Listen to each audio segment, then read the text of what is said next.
like to introduce our speakers. RoZ G from New Jersey is asked to speak first, and she's got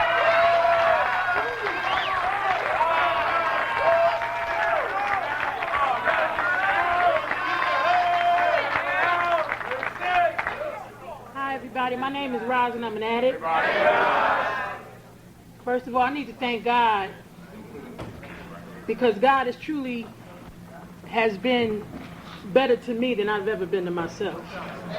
You know, I like to thank the World Service Convention of Narcotics Anonymous for inviting me out to share my experience, strength, and hope. And when I had received a call from Mike P. and he asked me to share, and was I, attending a convention, and I told him that I was, and he asked me to do this topic, recovery is not free. And could I relate to the topic? And what I said to him was, I said nothing in life is free. All right. And that was something that my mother told me when I was a little girl. Because I need to say, my mother was my very first sponsor. And she gave me a lot of suggestions in life that I just didn't take. And I mean, growing up as a child, I was always rebellious, and I need to share, because I've been a person in this process, and I thank God for the process and my journey. And I'm experiencing some uncomfortability, because I'm at the World Convention. But I need to say, it's not about where I'm at. It's about, it's a Narcotics Anonymous meeting. It's a Narcotics Anonymous meeting, and the group is the most powerful vehicle of carrying the message. And in the 12 steps, it talks about, freedom. Freedom to be who I am, because, a part of me, a part of my social acceptability, I want to put a little cut on who I am. And see, a lot of times, because, the theme of this convention is our diversity is our strength. And that means diversity means that we are all different in our own right, and we all have different personalities. And a lot of times, we as addicts and some people that just don't understand, when we share and certain people share, they say we screamers. But I just want to say, it's not that I'm a screamer. I just got some enthusiasm about this.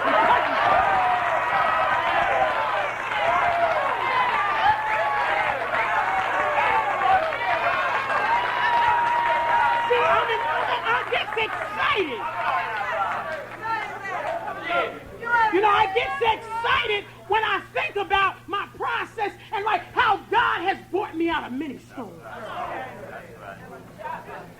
And I used to think, because I came into Narcotics Anonymous, I made my first Narcotics Anonymous meeting in 1985. And I had a whole lot of I nevers, and I felt like I was just too young to make an adjustment to a new way of life. I still hadn't did some things. And when I came into Narcotics Anonymous, it talks about in our literature that we don't compare, we identify. Yeah. And there was some addicts in the rooms of Narcotics Anonymous when I came around in 1985, hardcore, dope shooting. Kicking heroin habits cold turkey in a Narcotics Anonymous meeting, and my thinking, my closed-mindedness, I said, well, I didn't do all of that. I'm just a crackhead.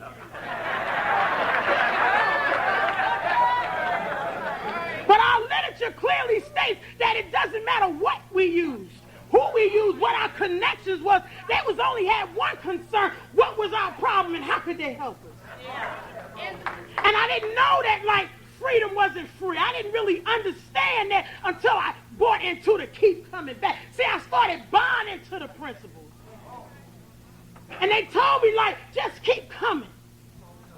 Even though, in the process of coming back, because, it says recovery is not free. No, it's not, because there's some work. There's some work that's required when you talk about freedom. Because, see, recovery is an active change of ideas, attitudes, and behaviors. See, I know how it is to be abstinent but not experience freedom. Like being in bondage without the use of a drug. Like not making a decision to invest in the 12 steps of Narcotics Anonymous. Just want to be clean. Don't really want no sponsor. Don't really want nobody tell me what to do. Look, I ain't using. Y'all should be all right with that. Like I didn't know, like it was some work. It was some pain. Like I hear people say change is easy. Look, that's your experience. Change was hard for this ass. It was hard. It was painful. There was times where in the process of like change and the process of like putting down some behaviors, I started to feel like with 2, 3, and 4, and 5 years clean, I was back in detox again.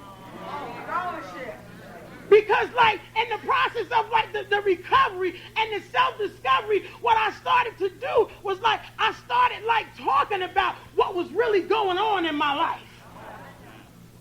Like for a long time, like I didn't know, like you know, like I shared where I was at. I talked about like the nature of my illness and how the disease affects every area of my life. And it talks about in the literature like addiction. It involves much more than the use of drugs, and we need to admit that in order to recover.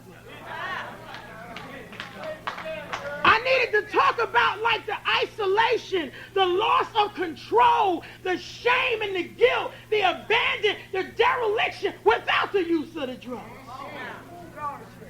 I had to go into that first step, and I had to look at my emotional unmanageability.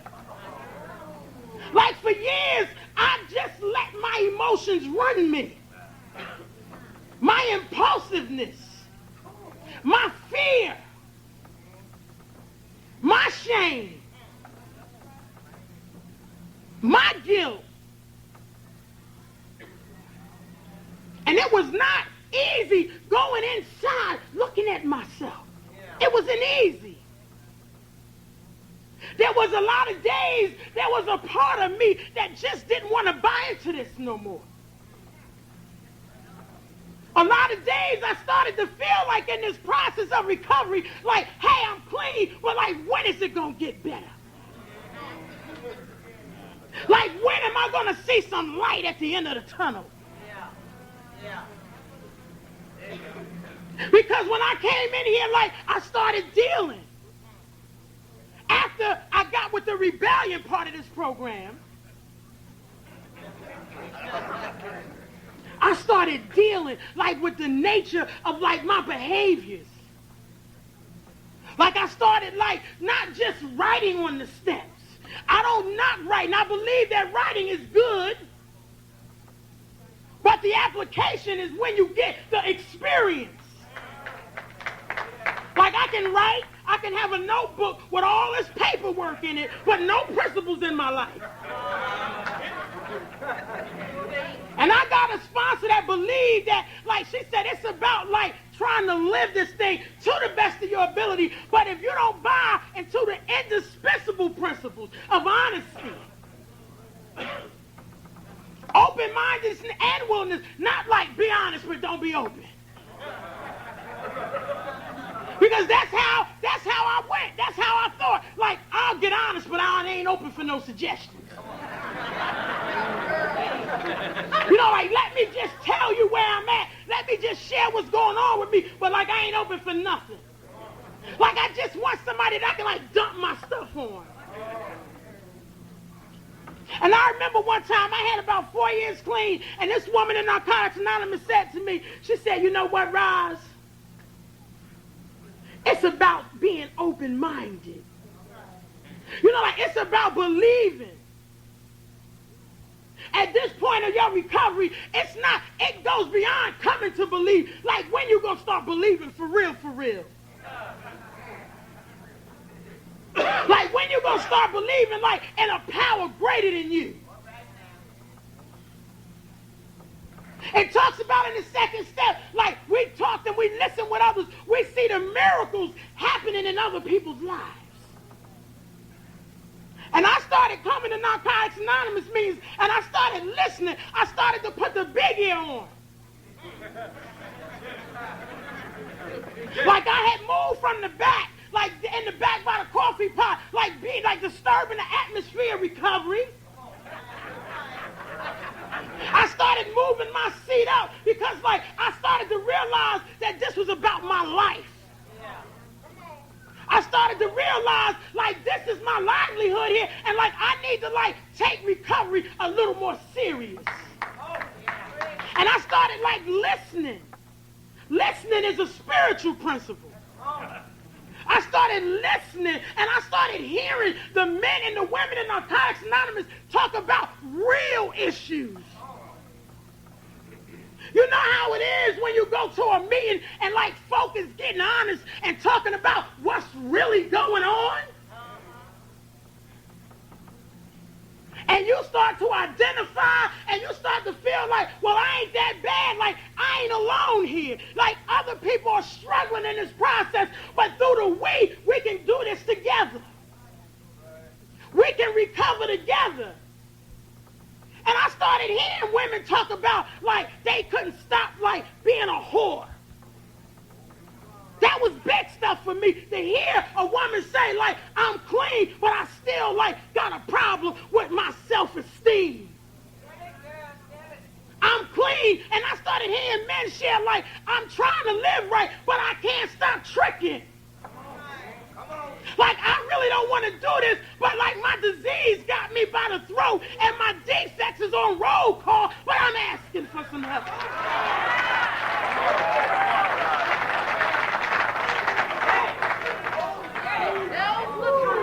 You know, it's a painful place to be, when your defects are on roll call.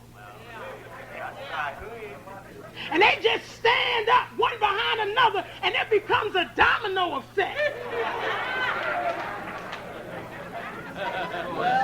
And as I kept coming back and I started reading the pamphlet, The Triangle of Self-Obsession, I began to see all of the defects that we named, they're all based in resentment, anger, and fear. Fear is the nucleus. Afraid that my needs aren't going to be met. Still dealing with low self-esteem. Still dealing with the abandonment and the dereliction of self. I started to realize that I wasn't as bad as I thought I was. I started just learning how to love myself just a little bit. I didn't come in here a year talking about I just love myself. For years I didn't care. I just was glad to be clean. I was just grateful that I wasn't on the corner no more sucking on all them nameless faces. I was just glad that I didn't have to do anything for a hit. But I didn't realize that if I didn't change, if I didn't start the process of change and surrendering to the lifestyle, I was on my way back to the corner. And I had a few years clean. Because I'm talking about the freedom is in the steps. Sponsor said it's time to go on the inside. It's time for you to do a fourth step. You can't work 1, 2, and 3 perfect. It's an ongoing process. She said if the truth be told, you work the first 3 steps. Every day you make a decision not to pick up the drug, make a Narcotics Anonymous speaker, call your sponsor. You in the first 3 steps. We're going in. We're going to take an inventory. We're going to take a look at you here.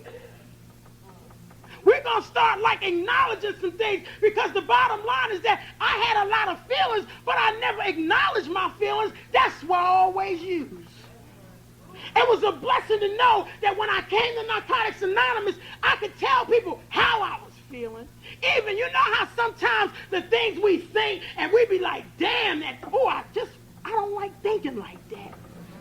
But the freedom that, we could share that stuff with somebody and not be judged. And I started like writing.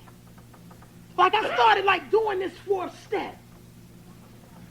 And I started to take a look at like the resentments. And I started to see like it was a lot of petty frustrations. But there was some resentments. There was some real issues. I had a relationship with anger. Like anger had become like a drug of choice for this addict. I started to see like the unrealistic expectations. I started to see the envious and the jealousy with my mother. I had to put my brother in my 4th step. I had issues with my brother because I had exchanged some behaviors onto my brother like that was done to me. I'm talking about like recovering. Like being molested and like living in that molestation as a woman. As a woman. Still feeling like when somebody touched me, I'm being violated. Because I'm not free, because I'm still living in the past. I'm still behind that door with that man. And it took me almost 6 years like to get honest and tell somebody that I never told nobody because I liked it. It was a part of me as a kid that enjoyed what was going on with me and this older man. See, I was looking for love in all the wrong places, not when I got grown, but as a kid. When this man started to, like, I shared, like, the being violated, but as you keep coming back, and as more will be revealed, see, it's not that we don't get honest, but we get as honest as we can based on our spiritual condition.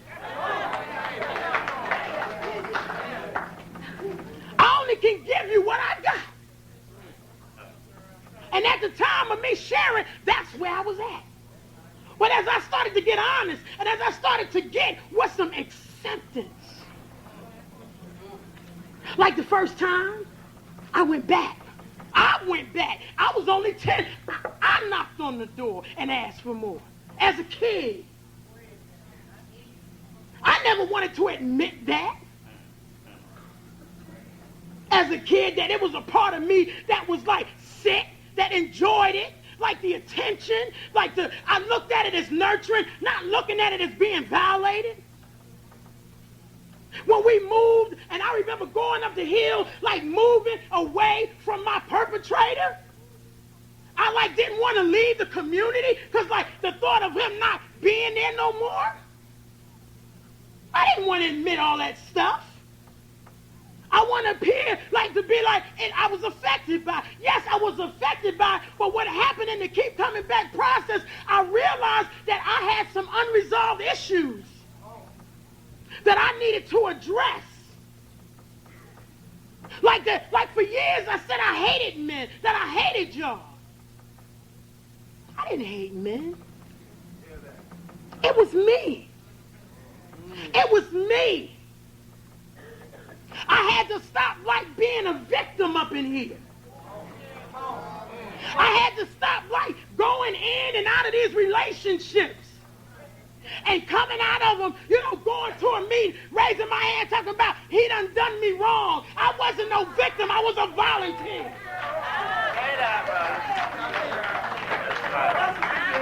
I showed up for my pain. I seen the evidence. I seen the shoes underneath the bed. I heard the pager going off over and over again. But I still wanted to participate. Because there was a part of me that really didn't want to get better. There was a part of me that really didn't want to heal.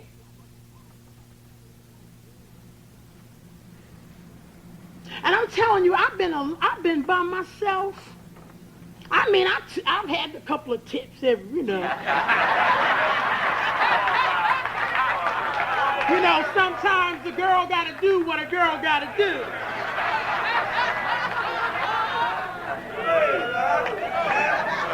But I'm talking about getting with some acceptance because, see, one of the areas of my life where the disease attacks me is in the area of my loneliness. loneliness is a real powerful piece. And it's like you'll be off in another world, and like you could be around people and just feel like you all by yourself.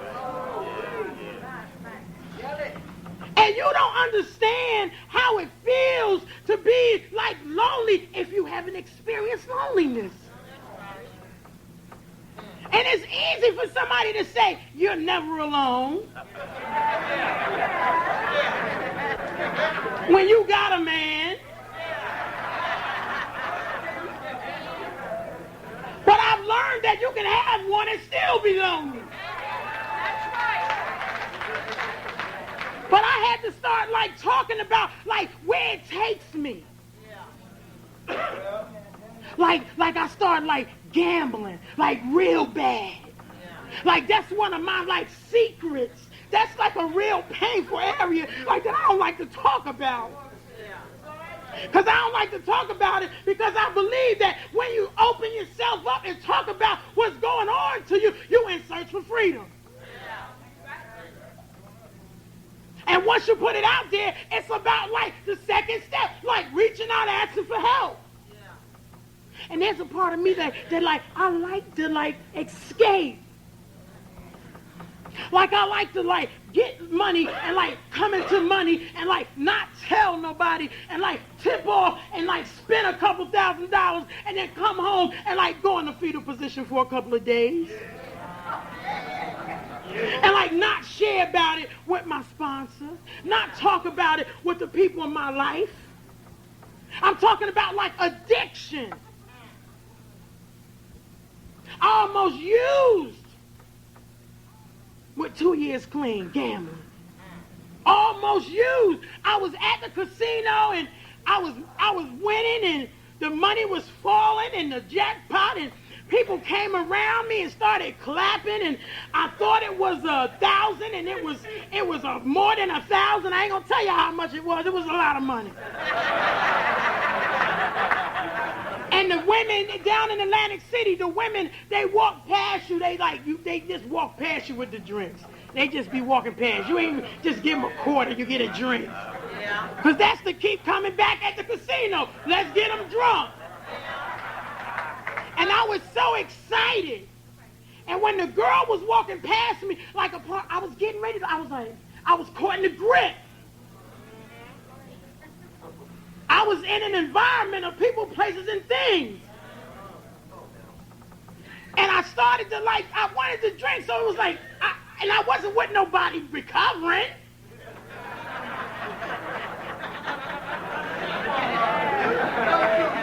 So it was kind of like a part of me was like, I could do this. And then it would be all right. And then for years I didn't gamble anymore. And the last 2 years I've been gambling again. Hard. And I started to feel like, because I was becoming impatient and intolerant with self, because I don't like talking about the loneliness, but I'm telling you, it's so powerful in my life. The loneliness had got to the point where I just became depressed. See, I believe that it's not about me sharing all this good stuff. I need some freedom here.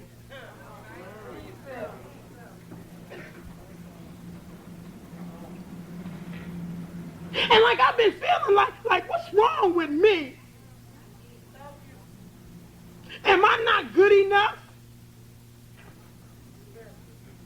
It's about being patient. It's about perseverance. But every now and then, I struggle. Why that significant other is not in my life. I'm not saying that every now and then I get a few invites. In spite of the pain and the loneliness that I have experienced, I refuse to settle.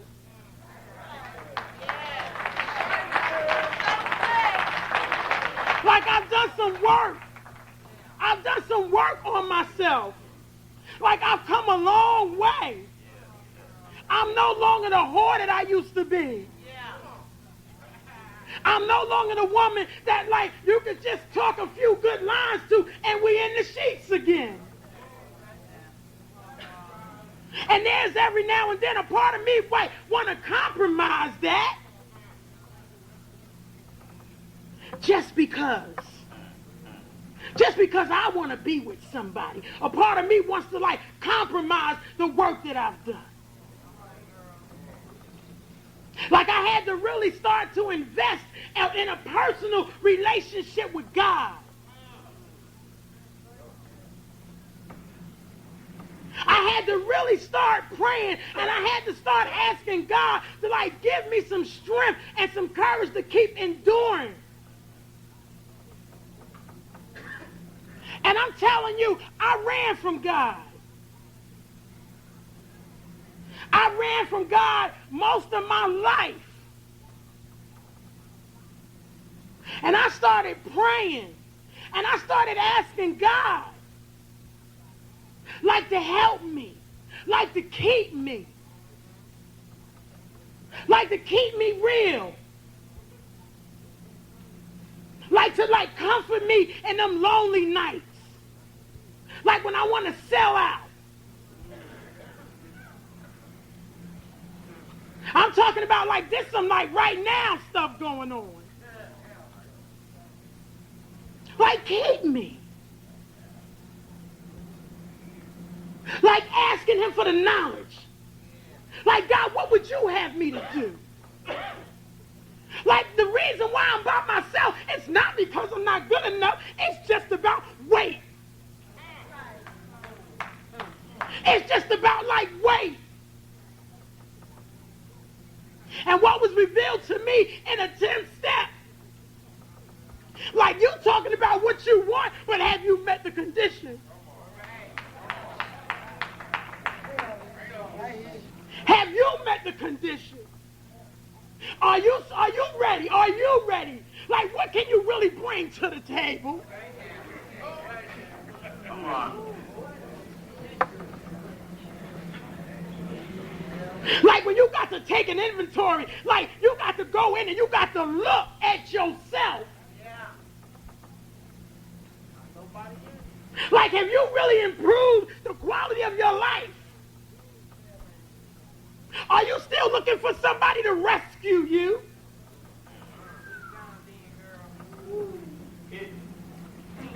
Are you partner material?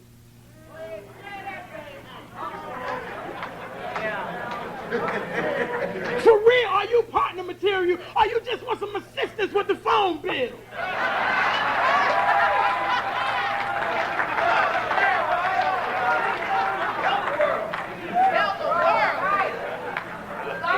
Like, just like taking a look. And the bottom line is that I'm not ready. Nowhere near it.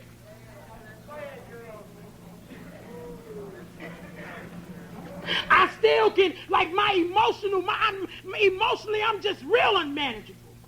Like, I still, like, don't know how to prioritize things. Like, I still can, like fall in love, like, in a week or two.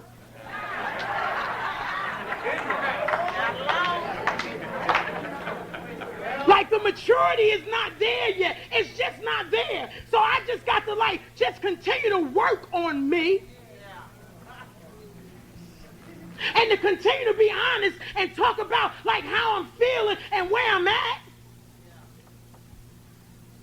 And when I meet the proper condition, God gonna give me something better than I thought I was worth having.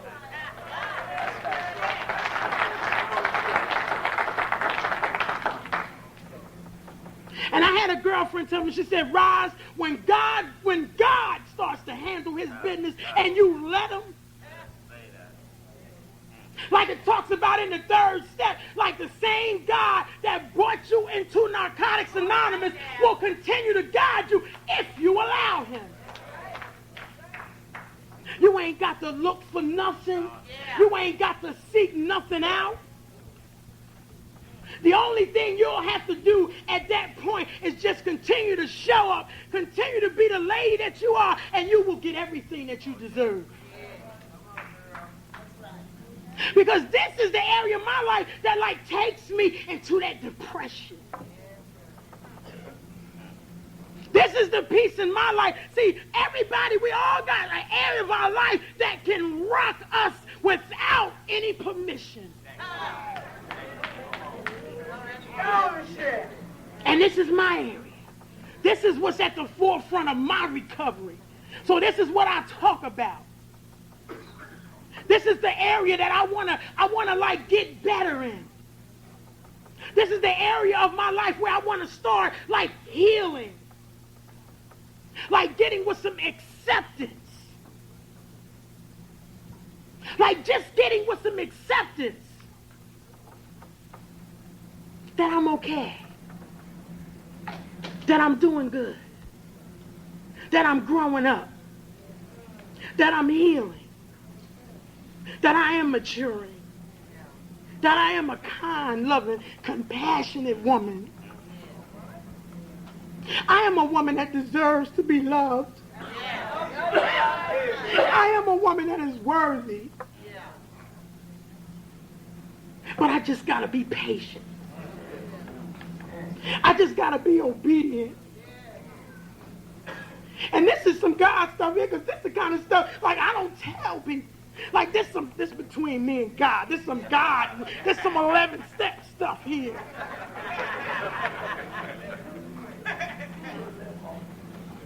But in order to keep what we have, we got to give it away. Because I know it's some folk out here struggling in this area.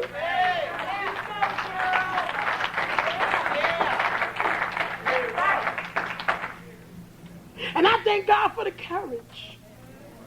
I thank God for the courage, like, to talk about it. Because a lot of times, like, people say, oh, RoZ, thank you for sharing. I could never share that. But through you sharing, you helped me.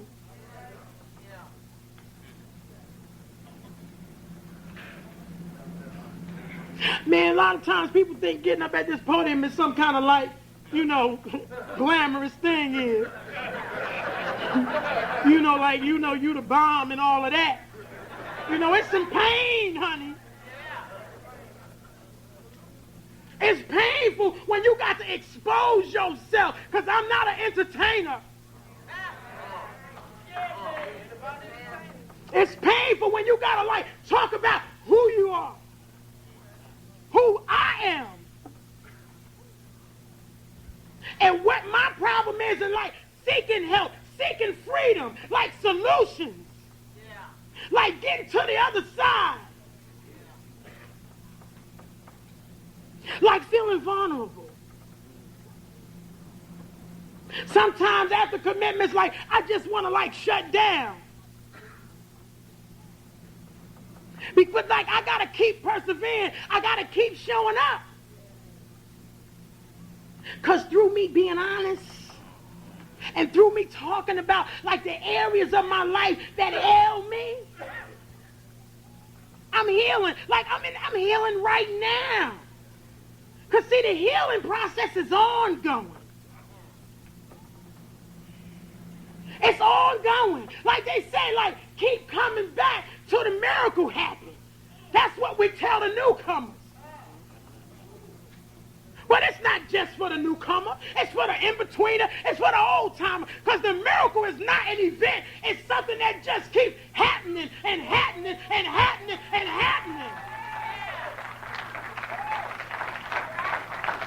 It's ongoing. I experience miracles every day. I experience miracles like when I get an opportunity to do what I always do, but I make a decision to do something different. I experience the miracle like when a part of me want to say yes, and I could be well on my way. But it's something like how the steps are designed, like the steps are designed to bring you right back to God. It's just a slow process. It's about cleaning house. The first 3 steps is where we build our foundation. 4 and 5 is where we go inside, look at it and tell somebody. 6 and 7, we start to work on like some character building. 8 and 9, we start like forgiving and being forgiven. 10, 11, and 12, we maintain what we got. a result of these steps, 12 steps says, having had a spiritual awakening, as a result of these steps, we try to carry the message. We practice the principles, not in some of our affairs, in all our affairs. Like the steps are designed to bring you to a spiritual place. And through the process of the journey, like you go through some bumpy roads and it gets a little uneasy, but you just got to keep moving. Like I got to keep doing the 10th step. I got to keep taking a look. And when issues surface, I got to do an inventory on what it is at this particular moment that's affecting me in my recovery. It talks about being clean and serene. It takes a long time to get to serenity. I'm recovering from, I love drama. I love drama. Love it. I'm recovering from that area. I'm recovering. If it didn't have no strings attached, I didn't want to have nothing to do with it. Just was excited about the excitement. But man, I'm telling you, this process is so beautiful because you'll start to go to a place beyond your wildest dreams because your spirit begins to come to life. It talks about surgery of the spirit. I look at the steps as like when I came into Narcotics Anonymous, I was sick and I needed to check into the emergency room. And as long as I continue to make an investment in the 12 steps, I would be in protective custody. I would be all right as long as I invested in the steps. As long as I believe that someday, I'll get to, because I didn't come in here dealing with everything. I had to deal with a little bit at a time. Had to deal with a little bit of this because this was where it's at then. But as you keep coming, more will be revealed. It's not that I was in denial. Sometimes things just don't come to us with 3 and 4 years clean. Thank God he didn't put all this on me when I first got here, because I wouldn't have been able to deal. I had to get prepared to go into some new territory. Because I'm healing. Recovery is not free. Freedom ain't free. Freedom is not free. It tells us if you want what we have to offer, you got to be willing to take certain steps. These are the principles that make our recovery possible. There's a strong possibility. There's a strong possibility that if I invest in the 12 steps with a sponsor, that I can get some freedom. I'm still in the process of freedom. Each day, more will be revealed. I thank God for everything that I've been through because it has built character. It has made me the woman that I am today. I'm learning to accept my good qualities. I'm learning to accept my assets and my liabilities. And I just want to thank the people from my area. New Jersey is in the house.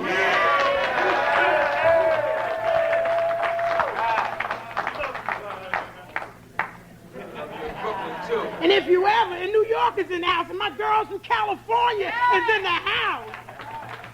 And I just want to share in closing, if you ever in New Jersey, my home group is Sanity on Sunday. Sanity on Sunday. I remember years ago, my great grand sponsor used to say, Doc Talley, that Sunday morning was the coldest day of a junkie's life.